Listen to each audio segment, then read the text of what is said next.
Akkam jirtu hundi keessa maatii baradhaatiyu jechoota waliin dubbisna hanga dhumaatti isinillee ana waliin dubbisaa jechuudha. Namoota dubbisarras barreeffama jirtanis na waliin dubbisa. Gufuu daandii kee irraa kaasi jedha mata dureen keenya. Kan itti aanu bara durii ture mootii tokkotu dhagaa guddaa tokko daandii namoonni irra deeman irra teessise. Akkuma kun ta'eenis bakka ta'e dhokatee namoonni dhagaa kana karaa irraa kaasu yoo jiraatee daawwachuu eegale. Namoonni baay'een arganii irraa goranii darbuu turani.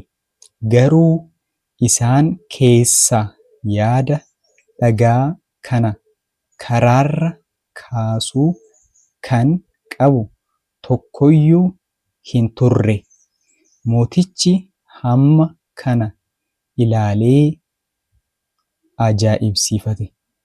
Dhuma irratti qonnaan bulaan tokko ba'aa baatee itti dhufe.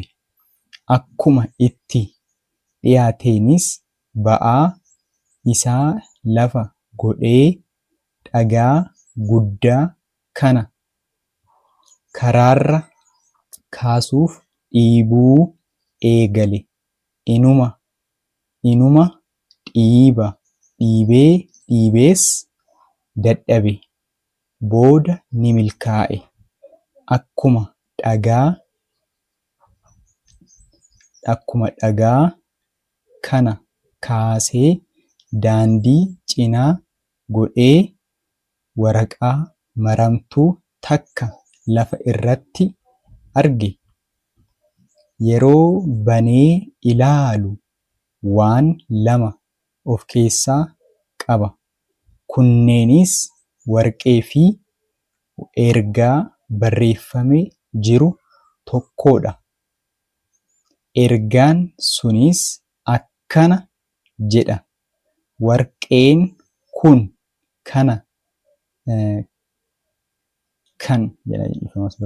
kan nama dhagicha karaarra kaaseeti jedha.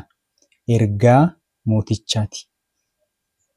Qonnaan bulaan kunis waan namoonni kaan hin hubanne baratee darbe. Bu'aa dadhabbii isaas argate. Deemsa isaa itti fufe. Akkas malee jedha. Kan itti aanu ba'aa keessa ba'aatu jira. Isheen tun mallattoo raajeffannoodha.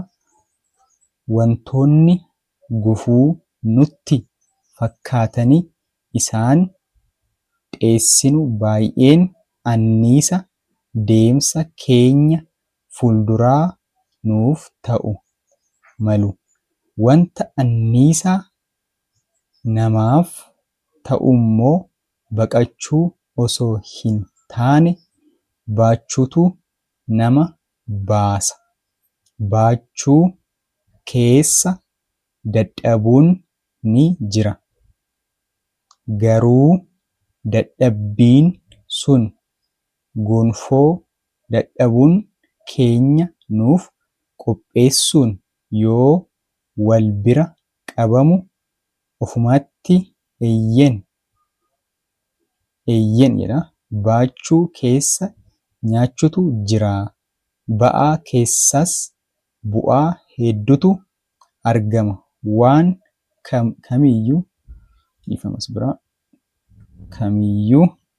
Waan kamiyyuu badhaasa mataa isaa ni qabaata.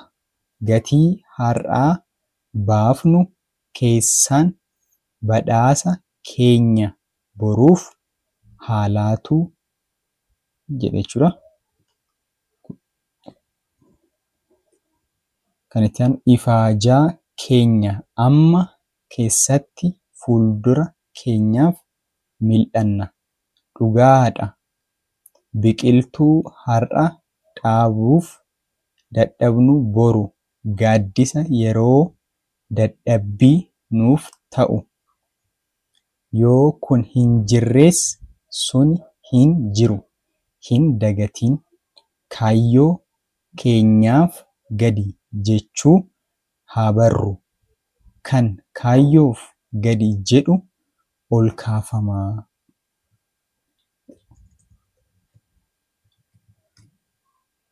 Boruutti jedha kuni. Kanaafuu dubbisni keenya kana fakkaata jechuudha. Isin immoo irra deddeebi'aatu sagalee tokkoon tokko isaa dhaggeeffachaa sirrii ta'uu keessan irra deebi'aa dubbisaa isiniin jedha. Dubbisni keenya kana fakkaataan gadhumaatti namoota na waliin dubbistaniif galatoomaa sirriitti baay'ee gaariidha isiniin jedha. Kanaaf akkasumas namoota haaraa taatan saabskiraayib akkasumas laayik gochuu dagatina. Namoota barachuu barbaadan bilbila asirratti isin teechisuun karaa imootiin dubbisuu dandeessu. Jabaadhaa.